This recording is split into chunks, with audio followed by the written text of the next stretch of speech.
నమస్తే, welcome to RJ TV. నేను మీ స్వర్ణ. ప్రస్తుతం మనతో పాటు ఉన్నారు సినీ క్రిటిక్ విజ్ఞాన్ గారు. హలో విజ్ఞాన్ గారు. నాటు నాటు సాంగ్కి సంబంధించి గరికపాటి గారు కొన్ని కీలక వ్యాఖ్యలు చేశారు నాటుగానే. ఎందుకంటారు? ఘాటుగా ఏం చేయలేదులే పాపం ఆయన. అంటే బయట జనాలు అట్లా రాస్తున్నారు, ఊరికే ప్రాస కుదిరిందని గరికపాటి ఘాటు వ్యాఖ్యలను రాస్తున్నారు.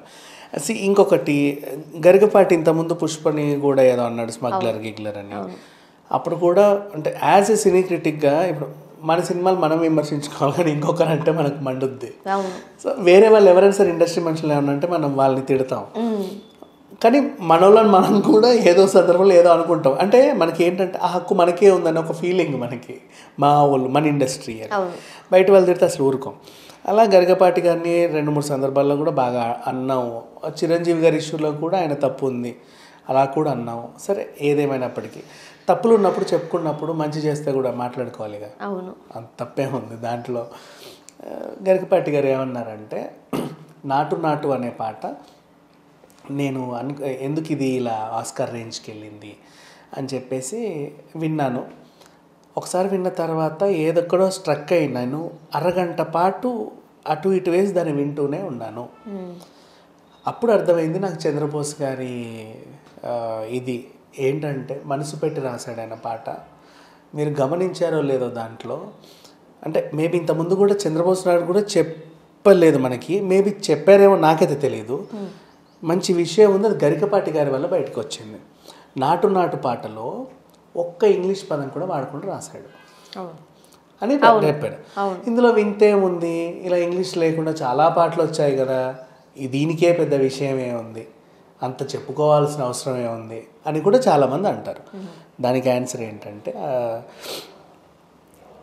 అది సినిమా సీన్ ప్రకారంగా చూస్తే, సినిమా సీన్ ప్రకారంగా ఇంగ్లీష్ రాజ్యం, అక్కడ వీళ్ళిద్దరికి ఎంతుతారు. అవును, ఇంగ్లీష్ మొత్తం ఇంగ్లీష్ రాజ్యమే. తెలుగు అంటే ఏంటో కూడా తెలియని ఇది, రైట్? ఆ ప్రదేశం అంతా, ఆ టెరిటరీలో ఒక్క ఇంగ్లీష్ పదం కూడా వాడకుండా తెలుగు పాట పాడి వాళ్ళందరి చేత డ్యాన్స్ వేయించి వాళ్ళని మెప్పించగలగడం అనేది గ్రేట్. అవును, అది విచిత్రం అక్కడ. సో చంద్రబోస్ గారు రాసినప్పటికీ కూడా క్రెడిట్ రాజమౌళికి కూడా దక్కాలి. అవును, అంతే కదా. అండ్ ఇంకొకటి ఏంటంటే, వీళ్ళు డిస్కస్ చేసుకునే ఉంటారు, ఒక ఇంగ్లీష్ వర్డ్ కూడా పడద్దు, కంప్లీట్ తెలుగులోనే కావాలి అనుకుని చెప్పే ఉండొచ్చు. సో ఆ డిస్కషన్ లో భాగంగానే కంప్లీట్ గా రాసి ఉండొచ్చు. జనరల్ గా చెప్తారు కదా, ఆ సీన్ ఏంటో డైరెక్టర్ ఇలా కావాలని చెప్తేనే దానికి రాసే వాళ్ళు కూడా అట్లా రాస్తూ ఉంటారు, రైట్? సో ఆ రకంగా చూసుకుంటే ఎంత గొప్ప విషయం. గరికపాటి వల్లేగా తెలిసింది. ఆయన ఒక దగ్గర కూర్చొని ప్రవచనం ఇస్తూ ఉంటాడు, చుట్టుపక్కల 1000 మంది ఉంటారు జనాలు, వాళ్ళు మాట్లాడుకొని ఆయన ప్రవచనాలు వినడానికి వచ్చారు అంటే భాషా ప్రియులే వస్తారు, తెలుగు భాష ఇష్టం ఉన్న వాళ్ళు. అండ్ ఈయన కూడా ఒక మంచి కవియే, భాష సాంస్కృతిక ఎక్కువ, ఒక ఆధ్యాత్మికవేత్త, ఇన్నున్నాయి, తెలుగు భాష మీద మంచి పట్టు ఉంది. అలాంటి వాళ్ళు ఒక దాన్ని గుర్తించి దాన్ని మెచ్చుకుని 10 మందికి చెప్పారు అంటే ఇంకా త్వరగా రీచ్ అవుతుంది, ఇంకా బాగా వెళ్తుంది. అలా 10 మంది మాట్లాడుకొని ఇది చాలా గొప్ప విషయం అన్నట్టు మాట్లాడతారు. ఇంకో గొప్ప విషయం ఏంటంటే, ఇప్పుడు అలాంటి పాటని అంతర్జాతీయ స్థాయిలోకి వెళ్ళింది అంటే వాళ్ళకి అర్థం తెలియదు నాటు నాటు అంటే ఏంటనేది. ఇందాక గత వీడియోలో మనము మాట్లాడుకున్నాం, ఫారినర్స్ నాటు నాటు అంటే ఏమనుకుంటారో అని, రైట్? అలా కూడా ఉంది. ఎక్కడెక్కడికి విదేశాల్లో వస్తారు, వాళ్ళకి తెలియదు. అక్కడ వాళ్ళకు కూడా నాటు నాటు అంటే పాట వింటున్నారు, అదేంటో అర్థం కాకపోయినా జస్ట్ ఇట్లా అంటున్నారు, దే ఆర్ ఎంజాయింగ్. ఆ మ్యూజిక్ ని, ఆ బీట్ సౌండ్ ని ఎంజాయ్ చేస్తారు. ఎంత బాగా ఇంగ్లీష్ పదం లేకుండా రాసినప్పటికీ ఏ భాషా ప్రియులకైనా అది రీచ్ అవుతుందంటే మ్యూజిక్లో నిజంగా మహిమ ఉంది. అవును, కాబట్టి దానికి ఆస్కార్కి వెళ్ళింది.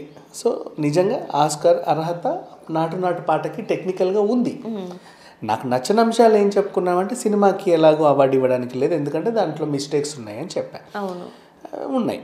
అండ్ నెక్స్ట్, నాటు నాటు పాటలో నాకు నచ్చని విషయం ఏంటంటే, అల్లూరి సీతారామరాజు గారు అండ్ కొమురం భీం లాంటి ఒక మహామహుల్ని పెట్టి, ఇప్పుడు లైక్ వాళ్ళని ఒకలా కొలుస్తారు వీళ్ళు దేవుళ్ళు అన్నట్టు. మన్యుందర అంటారు అల్లూరి సీతారామరాజు గారిని. అలాంటి వాళ్ళు భుజాల మీద చేతులు వేసుకొని నాటు నాటు నాటు నాటు అంటే విచిత్రంగా లేదు. సో అప్పట్లో అనుకున్నారు ఆ టైం ల్యాబ్స్ లోకి తీసుకెళ్తారా, లేకపోతే ఆ టైం ఈ టైం ఎట్లా క్లబ్ చేస్తారా అనుకున్నారు, కానీ సో ఒక 2 క్యారెక్టర్స్ పెట్టారు అంతే. కరెక్టే, బట్ భావోద్వేగం కూడా ఉంటుంది కదా. ఇప్పుడు ఉంటుంది మంచి మహా క్యారెక్టర్లు ఉంటాయి. ఇప్పుడు నువ్వు అంబేద్కర్ గారి మీద సినిమా తీసి అంబేద్కర్ గారిని అంబేద్కర్ లా చూపించాలి, భగత్ సింగ్ సినిమా భగత్ సింగ్ లా చూపించాలి. వ్యవహార శైలి కావచ్చు, ఆ కట్అవుట్ కావచ్చు, డ్రెస్సింగ్ మీరు వాళ్ళతో గెంతులు గెంతించి ఐటమ్ డాన్స్ వేస్తే బాగోదు అసలు నిజంగా. ఇక్కడ ఏదో ఒక సిట్యువేషన్, అంటే ఇక్కడ కూడా సిట్యువేషన్ ఎలా ఉందంటే మంచిదే వాళ్ళు ఎంచుకుంది. ఇంగ్లీష్ సామ్రాజ్యానికి వెళ్ళి తెలుగోడు సత్తా చూపించేలాగా ఇద్దరు ఉంది అక్కడ. తెలుగోడు సత్తా అక్కడ చూపించాలంటే వాళ్ళ దగ్గర ఉన్న 2 మహా క్యారెక్టర్స్ వీళ్ళే. సో వీళ్ళతోనే యాక్టివిటీ చేయించాలి. లేదు అంటే ఒక షో క్రియేట్ చేసేసి స్టేజ్ వేసి ఈవెంట్ లాగా క్రియేట్ చేసి తెలుగులతో స్టేజ్ మీదకి ఎత్తించి పంపాలి. వీళ్ళందరూ హ్యాపీ క్లాప్స్ కొట్టాలి. అయితే ఇది చేయాలి లేదా అది చేయాలి. కానీ ఇక్కడ వీళ్ళు ఎంచుకుంది బరువు, అందులో ఉన్న ఇది కాబట్టి హీరోలను పెట్టారు. Of course they are right. కాకపోతే నాకు పర్సనల్గా నచ్చల అట్లా ఆ మహా క్యారెక్టర్స్. ఇప్పుడు గాంధీ గారు నెహ్రూ గారు చేసుకుని నాటు నాటు నాటు అంటే ఎలా ఉంటుంది చూడలే, అది వేరు కదా, ఆ ఫీలింగ్ వేరు. నాకు అలా నచ్చల అంతే తప్ప సినిమాటిక్గా ఐఎమ్ హ్యాపీ. అండ్ ఇప్పుడు గరికపాటి గారి విషయానికి వస్తే ఈ విషయాన్ని 10 మందికి చెప్పి ఇంకా ముందుకెళ్ళాలంటే రేపు ఎప్పుడైతే ఆస్కార్ వస్తుందో ఒక రోజు ముందు, అంటే 2-3 రోజుల ముందు చెప్పారులే, ఇలా ఈ టైంలో 10 మందికి రీచ్ చేయడం, అందులో ఉడత భక్తిగా ఆయన సాయం కూడా ఉన్నందుకు కొంచెం సంతోషంగానే ఉంది. అంటే అట్లీస్ట్ ఆయన సినిమాలు కొన్ని బాగుంటే మెచ్చుకుంటున్నారు. అండ్ ముఖ్యంగా గరికపాటి గారు మనం చూస్తే ఒక మతానికి ప్రచారం చేసినట్లుగా ఉండరు. సో వేరే వేరే వేరే ప్రవచనాలు చెప్పే వాళ్ళని చూస్తే హిందూయిజాన్ని జోడించి చెప్తూ ఉంటారు, లైక్ ఎవరి ఫాలో అయ్యే వాళ్ళ మతాన్ని. బట్ ఎస్పెషల్లీ గరికపాటి గారు సొసైటీ గురించి మాట్లాడుతూ ఉంటారు, అంటే బంధాల కోసం మాట్లాడుతూ ఉంటారు.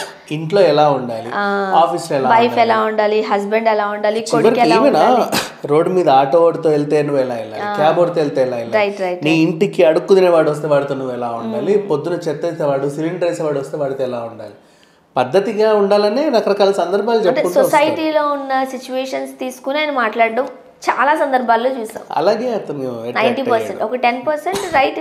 సో హిందూకి సంబంధించిన దేవుళ్ళకి సంబంధించిన మంచితనాన్ని గొప్పతనాన్ని తెలుపుతూ ఉంటారు, కానీ సో అందుకే ఆయన కొంచెము సెపరేట్ వే అని చెప్పచ్చు.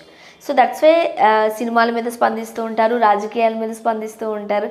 ఇప్పుడు మత ప్రవక్తలు అనుకోండి, మతానికి సంబంధించి మాత్రమే మాట్లాడుతూ ఉంటారు. సో గరికపాటి గారు ఇవన్నీ టచ్ చేస్తూ ఉంటారు కాబట్టి ఆయన మాటలు కూడా కన్సిడర్ చేయొచ్చు మనం. అంటే చిరంజీవి గారి విషయంలో కూడా తొందరపడ్డారు అని చాలా మంది అన్నారు, కానీ చాలా మంది సమర్థించారు, రైట్. ఆ విషయంలో గరికపాటిదే తప్పు. నేను అప్పుడు చెప్పా ఇప్పుడు చెప్తా ఎందుకు. రీజన్ ఏంటంటే అక్కడ ఆయన ఏంటి, నీ వల్ల నాకు డిస్టర్బెన్స్ జరుగుతుంది అన్నాడు. అక్కడ సిచ్యువేషన్ జరిపేద్దాం, నిజంగా డిస్టర్బెన్స్ జరుగుతుంది అనుకుంటే. గరికపాటి గారు ఈ రోజు 1000 మందికి ప్రవచనాలు చెప్తున్నారు, కానీ ఒకప్పుడు ఆయన వందల చిన్న పెళ్లిళ్ళలో స్టార్ట్ చేసిన ఆయనే, స్టార్టింగ్ గుళ్ళలో చెప్పిన ఆయనే, ఆ గుడికి వచ్చిన ఆ 50 మందికి చెప్పిన ఆయనే. అండ్ ఆ పెళ్లిళ్ళలో చెప్పినప్పుడు కూడా ఈయన మాట్లాడుతూ ఉంటే కొంతమంది ప్లేట్లు పట్టుకొని వెళ్ళి తినేసి మళ్ళీ వచ్చి కూర్చుంటారు, కొంతమంది అటు వెళ్తారు ఇటు వెళ్తారు, ఎలా పడతా అలా వెళ్తారు, ఎవరిష్టం వాళ్ళది. అందరూ ఈయన చెప్తున్నాడు కూర్చున్నాం అనేది ఉండదు. ఇట్లాంటి డిస్టర్బెన్స్లు 100 చూశాడు, 100,000. అండ్ పెళ్లిళ్ళల్లో కూడా ఒక పక్క ఫోటో సెషన్ అవుతా ఉంటే ఇంకో పక్కన ప్రవచనం చెప్తాడు, 100 చూశాడు. అన్ని చూసి కూడా దాన్ని విమర్శించడం తప్పని నేను చెప్పాను, అంతే తప్ప నిజంగా. ఎందుకంటే అక్కడ ఆయన అనాలనే అన్నట్టుగానే ఉంది. బికాజ్ ఎక్కడి నుంచి వచ్చినప్పుడు ఆయన ఏం చూడకుండా వచ్చాడంటే అని అనుకోవచ్చు, చూసే వచ్చాడు. సో అట్లాంటి వ్యవహారాల్లో మనం విమర్శించినా కూడా మంచి చెప్పాడు కాబట్టి నేను నిజంగా మెచ్చుకుంటున్నా. ఈయన వల్ల చంద్రబోస్ గారి సాహిత్యం గురించి ఇంకా 10 మందికి తెలిసింది. అవును, right. Thank you so much.